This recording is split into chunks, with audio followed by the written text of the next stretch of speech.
Today on Teuty's track analysis, we have the track of the day for February 13th, Diversity by A1senw and Contact. Diversity is a grass track and it also features some small road sections. The track has a GPS, a single finish, it does not contain any speed checks, and as of now contains no skips or cuts. The track isn't all that difficult to complete and would rate it a 5 out of 10, however I found the overwhelming amount of visual clutter is very distracting on the track and makes it hard to learn the route. I completed the track with a time of 49.654, which is over 2 seconds ahead of the gold medal time, but over half a second behind the author medal time. Overall, I thought the route itself was decent, but again the scenery was overdone and it made the track less enjoyable to drive. So on the plus-minus rating scale, I would give Diversity a plus rating.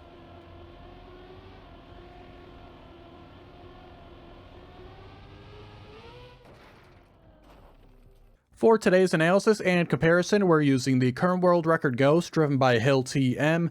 They had a time of 48.497 and this is 1.157 ahead of my personal best. Small little tip here right at the start of the track, you can go very close to this corner here, so make sure you take that. After this downhill, we'll have another turn which you want to set up fairly wide here, and then on the exit, do not be afraid to drive over this little penalty area. On the exit, I don't commit to taking this inside line and straightening out here, which of course makes me slide out to the left, so I have to turn very hard to the right, and then I'll have to turn back to the left for the next turn. And here the world record did straighten out. They're even driving over the penalty area again, so don't be afraid of that. But this straight line here really helped them out into this next turn. Also keep in mind this little part right here, as I will call back to it shortly. The other major part of this turn here is on this exit here. We'll see the world record get into a no slide, which will allow them a huge speed burst through this section and through the subsequent parts of the track. I'm not super familiar with no slides, but I do know that you probably have to be using a controller to hold the analog stick at a pretty precise angle. You probably can get away on some turns with an action key, though the turn would have to be at a steering increment of the 20%. This will bring us into the next checkpoint and where I want to do the callback that I mentioned earlier.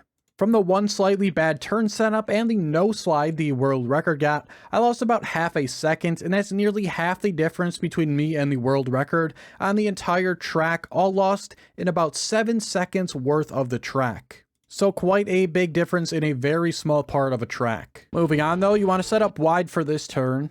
While going through the turn, you want to remain kind of down the middle, and then once you hit this hill here, it'll kind of push you up to the left. You don't want to be too high to the left here, as you'll get some airtime and go off into some grass and rocks, and you don't want to be too low because the connection angle between the pieces is not fantastic and you'll bounce a little bit.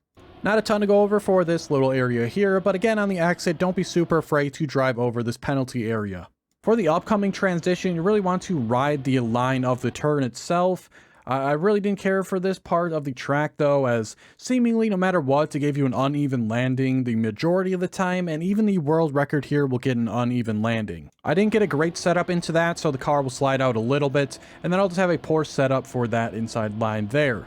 This leads us into this next transition here. We'll hit this road piece, and you want to leave this as straight as possible, basically right down the middle. I had a small amount of momentum here up to the right, so on the exit of the jump my car will spin a little bit to the right, but overall it won't be too bad, but it was not perfect.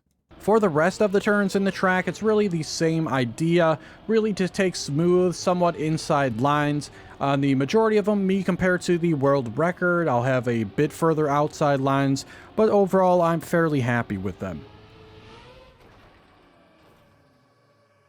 I have a few things I want to go over in the final thoughts today, but we'll start off with the track itself. Again, thought it was decent, but the scenery was just a bit too much in my opinion. Second little thing I want to go over today would be the author medal times. I don't know who pushed for it, like Ubisoft or Nadeo, who wants the easier author medal times, but I wish they would be a bit more consistent, either make them all easy or make them what they originally were.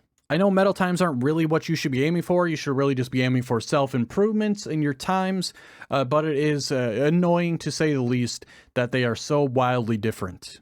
Final little thing, it feels like there's been a lack of variety in tracks lately. I don't know if it's just me, but it feels like there's been a lot of grass and dirt, a couple of tech sprinkled in there, but generally just feels like the same kind of tracks over and over again, and it's kind of getting a little boring for me, to be quite honest with you.